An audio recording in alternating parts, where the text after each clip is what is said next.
हमारा भारत सिर्फ किस्सों की धरती नहीं, बल्कि ऐसे जिंदा रहस्यों का अनोखा खजाना है जो आज भी पूरी दुनिया को सोचने पर मजबूर कर देता है। यहाँ केवल दीवारें ही नहीं बोलती, बल्कि हवा का हर झोंका भी किसी गहरे राज को छुपाए बैठा है।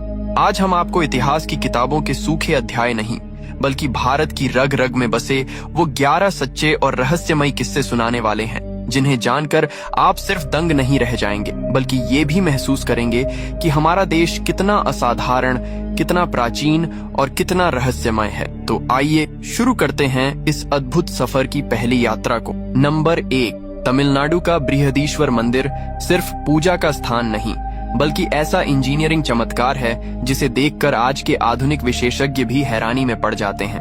1000 साल से भी पुराने इस मंदिर के विशाल शिखर के ऊपर 80 टन का एक ग्रेनाइट का पत्थर रखा है, और यही बात इसे रहस्य का घर बना देती है। सबसे बड़ा सवाल ये उठता है कि जब उस दौर में न क्रेन थी न मशीनें, तो फिर इतना विशाल पत्थर 216 फुट की ऊंचाई तक आखिर कैसे पहुंचाया गया होगा। इस मंदिर का एक और अद्भुत रहस्य यह है कि दोपहर के समय इसके मुख्य गुंबद की परछाई जमीन पर दिखाई ही नहीं देती। ये वास्तु कौशल का कमाल था, या फिर कोई ऐसा प्राचीन विज्ञान जिसे हम आज भी समझ नहीं पाए। इसका किसी के भी पास पक्का जवाब नहीं। और हैरानी की बात तो ये है कि पूरे मंदिर में न कहीं सीमेंट का उपयोग हुआ है, न किसी तरह का प्लास्टर। हर पत्थर बस इंटरलॉकिंग सिस्टम से जोड़ा गया है, और 1000 साल बाद भी मंदिर अपनी जगह अडिग खड़ा है। बृहदीश्वर मंदिर सिर्फ भगवान शिव की भक्ति का प्रतीक नहीं, बल्कि ऐसा अनसुलझा रहस्य है जो साबित करता है कि हमारी प्राचीन भारतीय सभ्यता इंजीनियरिंग और वास्तुकला में कितनी आगे थी।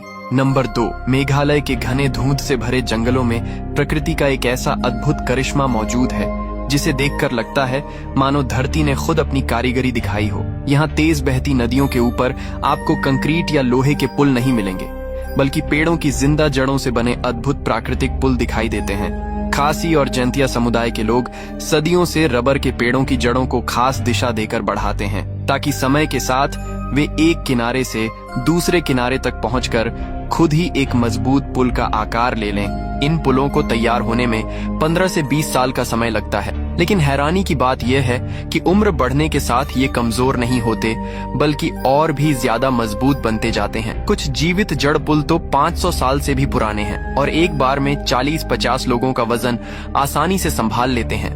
आज की हाईटेक इंजीनियरिंग भी ऐसा कोई सिस्टम नहीं बना पाई जो खुद बढ़े, खुद ठीक हो और समय के साथ और शक्तिशाली होता जाए। सबसे बड़ा सवाल यही है, इन जनजातियों ने बिना किसी डिग्री, ब्लूप्रिंट या मशीन के ये अनोखा कौशल आखिर कैसे सीख लिया? वे प्रकृति के साथ ऐसा अद्भुत संतुलन कैसे बना लेते हैं जो आधुनिक दुनिया के लिए आज भी एक रहस्य है? ये जीवित जड़ पुल सिर्फ रास्ते नहीं, बल्कि इंसान और प्रकृति के रिश्ते की एक खूबसूरत जीवित और अब तक अनसुलझी कहानी है। नंबर 3, कर्नाटक की शांत और धुंध से ढकी पहाड़ियों के बीच बसा है कुद्रेमुख, एक जगह जिसका नाम ही एक रहस्य की तरह लगता है। कन्नड़ में कुद्रेमुख का अर्थ होता है घोड़े का चेहरा, और कहा जाता है कि इसकी एक ऊंची चोटी दूर से देखने पर सचमुच किसी घोड़े की आकृति जैसी दिखाई देती है। लेकिन इसकी पहेली सिर्फ इसके आकार तक सीमित नहीं है, बल्कि इससे जुड़ी कई मान्यताएं और लोक कथाएं इसे और भी रहस्यमय बना देती हैं। स्थानीय लोगों का विश्वास है कि यह पर्वत साधारण नहीं, बल्कि किसी दिव्य ऊर्जा का प्रतीक है। कुछ लोग तो यह भी मानते हैं कि इसकी गहराइयों में ऐसे दुर्लभ खनिज या तत्व छिपे हैं जिनका सुराग आधुनिक विज्ञान अब तक नहीं खोज पाया। सोचकर ही हैरानी होती है, आखिर प्रकृति ने इतने सूक्ष्म और इतने सटीक तरीके से एक पहाड़ को किसी जीव के चेहरे जैसा आकार कैसे दे दिया? क्या यह सिर्फ भूगोल का खेल है, या फिर इसके पीछे कोई ऐसा रहस्य छिपा है जिसे हम आज भी नहीं समझ पाए?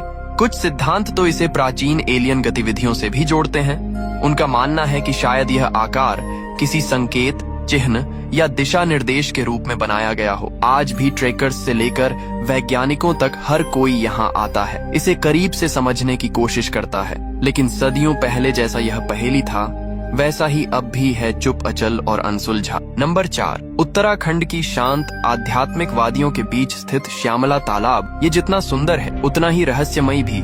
स्वामी विवेकानंद के आश्रम के कारण यह स्थान और भी पवित्र माना जाता है, लेकिन स्थानीय लोगों की कहानियां इसे एक बिल्कुल अलग ही रहस्य की कड़ी से जोड़ देती हैं। कहा जाता है कि इस तालाब के पानी का स्तर बिना बारिश, मौसम या किसी बाहरी वजह के अचानक बढ़ता और घटता रहता है। कभी यह किनारों तक भर जाता है तो कभी ऐसा लगता है मानो पानी कहीं गहराइयों में खींच गया हो, लेकिन इसकी वजह आज तक कोई स्पष्ट रूप से समझ नहीं पाया। कुछ लोग इस रहस्य को महाभारत काल से जोड़ते हैं।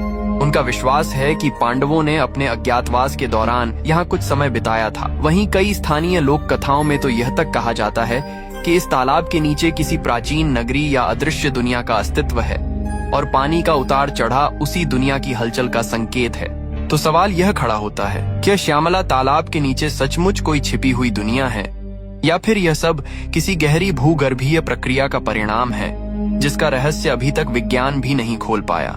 जो भी सच हो, यह तालाब आज भी अपनी शांत लहरों के नीचे एक ऐसा राज छुपाए बैठा है जो हजारों कोशिशों के बावजूद उजागर नहीं हो पाया।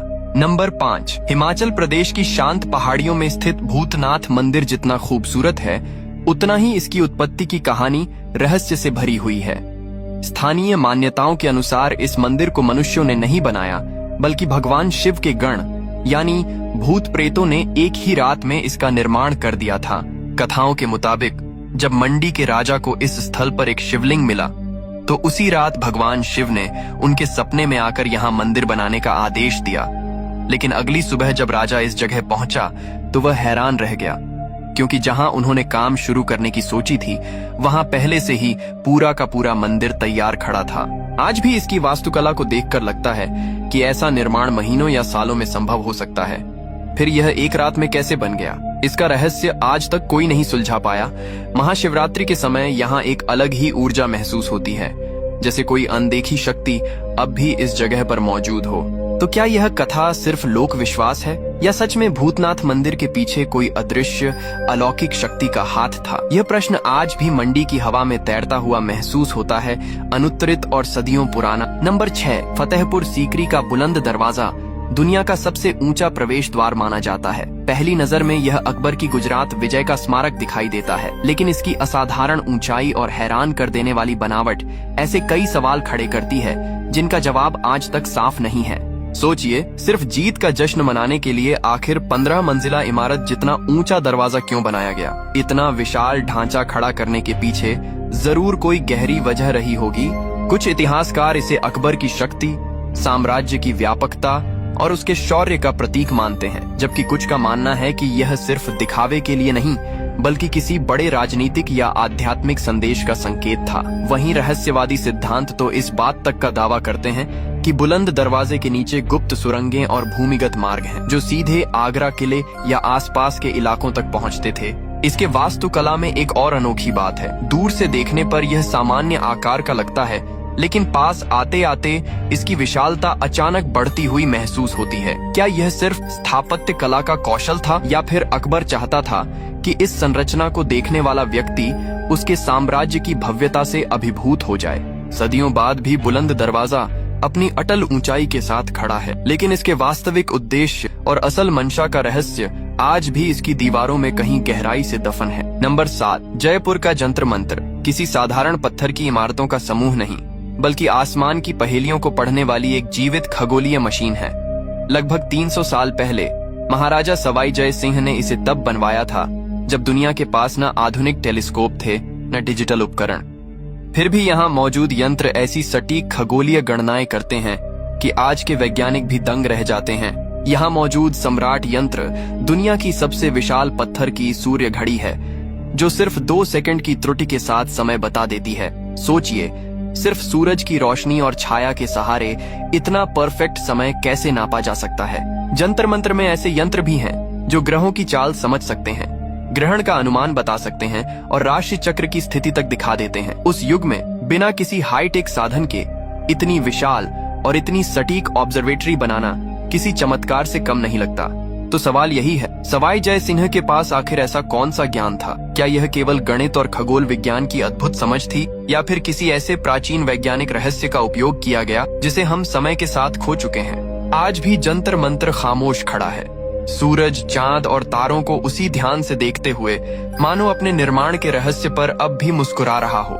नंबर 7, शालिग्राम, एक काला चमकदार गोलाकार पत्थर जिसे हिंदू धर्म में भगवान विष्णु का प्रत्यक्ष रूप माना जाता है। लेकिन यह सिर्फ आस्था का प्रतीक नहीं, बल्कि करोड़ों वर्ष पुराने एक प्राचीन समुद्री जीव एमोनाइट का जीवाश्म भी है। सबसे हैरान करने वाली बात यह है कि ऐसे पवित्र शालिग्राम पूरी दुनिया में सिर्फ नेपाल की गंडकी नदी में ही मिलते हैं, कहीं और नहीं। आखिर क्यों? और इससे भी बड़ा रहस्य है इनके भीतर बने घूमते हुए चक्रों के अद्भुत निशान। हर शालिग्राम में एक या कई चक्र होते हैं जो प्रकृति द्वारा अपने आप निर्मित होते हैं। इन चक्रों की सुंदरता, उनकी गोलाई और डिजाइन इतने परफेक्ट होते हैं कि लगता है मानो किसी कुशल कारीगर ने इन्हें बारीकी से तराशा हो। विज्ञान इसे जीवाश्म बनने की प्राकृतिक प्रक्रिया बताता है, लेकिन वह आज तक इस बात की ठोस व्याख्या नहीं दे पाया कि हर जीवाश्म में इतने सटीक और खास पैटर्न आखिर बनते कैसे हैं। वहीं हिंदू धर्म ग्रंथों में इन चक्रों की संख्या के आधार पर शालिग्राम को विष्णु के 24 अलग अलग स्वरूपों से जोड़ा गया है।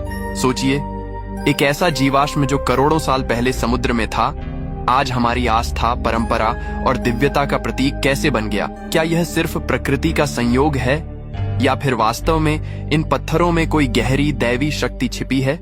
आज भी विज्ञान और श्रद्धा के बीच यह रहस्य वैसा ही खड़ा है, अनसुलझा, प्राचीन और दिव्य। नंबर 9, कर्नाटक की कावेरी नदी के किनारे बसा एक रहस्यमयी शहर है जो रेत के नीचे छुपा हुआ है और एक राजसी श्राप की कहानी कहता है। कहा जाता है कि 1612 में जब मैसूर का राजा इस इलाके में आया, तब वहां की रानी अलमलम्मा ने अपनी और अपने परिवार की इज्जत बचाने के लिए कावेरी नदी में कूदकर अपनी जान दे दी। लेकिन मरने से पहले उसने एक डरावना श्राप दिया, यह शहर रेत में दफन हो जाएगा और मैसूर के राजा कभी अपने सीधे बच्चों को नहीं देख पाएंगे। अद्भुत बात यह है कि उसी दिन से यह शहर धीरे धीरे रेत में समाता गया। आज भी यहाँ 30 से अधिक प्राचीन मंदिर पूरी तरह से रेत के नीचे दबे हुए हैं और वही श्राप राजघराने पर भी कायम है। उन्हें कभी अपनी संतान नहीं मिली और आज भी वे अपने वंश को गोद लिए बच्चों के माध्यम से आगे बढ़ाते हैं। वैज्ञानिक कहते हैं कि यह सब नदी के बहाव में बदलाव की वजह से हुआ, लेकिन कोई यह नहीं समझा पाया कि क्यों सिर्फ यही शहर रेत में समाया और राजघराने पर यह रहस्यमयी श्राप क्यों पड़ा। यह श्राप आज भी जीवित है और तालाकार की रेत में छिपा हुआ हर किसी को अपनी कहानी सुनाने के लिए तैयार रहता है। नंबर 10, मुंबई जैसे तेज, चमकदार और भीड़ से भरे शहर के बीचों बीच एक ऐसी जगह छुपी है जिसके बारे में ज्यादातर लोग जानते भी नहीं। जोगेश्वरी की प्राचीन गुफाएं। माना जाता है कि ये भारत की सबसे शुरुआती और विशाल चट्टान कटी गुफाओं में से एक है। बाहर से देखने पर ये जितनी साधारण दिखाई देती हैं, अंदर कदम रखते ही एक रहस्यमय दुनिया सामने खुल जाती है। इन गुफाओं को एक ही विशाल चट्टान को तराश कर बनाया गया है। अंदर बने स्तंभ, मूर्तियां और लंबे गलियारे देखकर हैरानी होती है कि सदियों पहले सिर्फ साधारण औजारों से इतनी सूक्ष्म और भव्य संरचना कैसे बनाई गई होगी। लेकिन असली रहस्य इन गुफाओं के अंधेरे, मुड़ते तिरछे रास्तों में छिपा है, जहां एक अजीब सी ऊर्जा हमेशा महसूस होती है, जैसे हवा में कोई अनदेखी मौजूदगी तैर रही हो। कई लोगों ने यहाँ अंदर अचानक सुनाई देने वाली आवाजों, कदमों की गूंज और चलती परछाइयों का अनुभव किया है। कुछ इतिहासकारों का मानना है कि ये गुफाएं पहले एक बौद्ध आश्रम रही होंगी, जिन्हें बाद में हिंदू स्थापत्य में बदल दिया गया। शायद इसी बदलाव ने इस जगह की ऊर्जा को इतना अलग, इतना अनोखा बना दिया हो, या फिर इन अंधेरे गलियारों में कोई ऐसा राज दफन है जो आज भी दुनिया से छुपा हुआ है। इतना पुराना मुंबई शायद ही कहीं दिखता हो, और जोगेश्वरी की ये गुफाएं आज भी अपने भीतर इतिहास, रहस्य और एक अनजानी दहशत की गहरी कहानी समेटे बैठी हैं। नंबर 11, बिहार के राजगीर की शांत पहाड़ियों में एक ऐसी गुफा मौजूद है जिसे लोग सोन भंडार के नाम से जानते हैं, और नाम के पीछे छिपी कहानी उतनी ही रोमांचक है। माना जाता है कि मगध के शक्तिशाली शासक बिंबिसार ने अपना असली खजाना इन्हीं गुफाओं के भीतर कहीं छिपा रखा था। खजाने को बंद करने के लिए एक रहस्यमयी पत्थर का द्वार बनाया गया, ऐसा दरवाजा जिसे आज तक कोई खोल नहीं पाया। इस दरवाजे पर शंख लिपि में कुछ गूढ़ शब्द लिखे हैं, एक ऐसी प्राचीन भाषा जिसे आज के विशेषज्ञ भी पूरी तरह समझ नहीं पाए। कई लोगों का मानना है कि इसी लिपि में उस दरवाजे को खोलने की कुंजी छुपी है। अंग्रेजों ने भी इस रहस्य को भेदने की कोशिश की, यहाँ तक कि उन्होंने तोप से गोलाबारी कर दरवाजे को तोड़ना चाहा, लेकिन नतीजा, दरवाजा जस का तस, उसके ऊपर आज भी तोप के हमले का निशान मौजूद है, पर पत्थर पर एक हल्की खरोंच भी नहीं आई। सोचिए किस तरह की तकनीक से सदियों पहले ऐसा द्वार बनाया गया होगा जो भारी तोप के वार को भी झेल गया। क्या वाकई इसके पीछे अरबों का खजाना छिपा है, या फिर यह सिर्फ इतिहास का एक आकर्षक भ्रम? जो भी सच हो, सोन भंडार गुफाएं आज भी अपने भीतर अनगिनत रहस्यों को छुपाए बैठी हैं और हर आने वाला व्यक्ति उनसे एक नया सवाल लेकर लौटता है। दोस्तों, कैसा लगा आपको रहस्यों का यह सफर? मेरा मकसद सिर्फ वीडियो बनाना नहीं, बल्कि आप जैसे जिज्ञासु और भारत की विरासत से प्यार करने वाले लोगों का एक परिवार बनाना है। चैनल हमारा है, आपका और मेरा, जहां हम मिलकर भारत के भूले बिसरे रहस्यों को दुनिया के सामने लाते रहेंगे।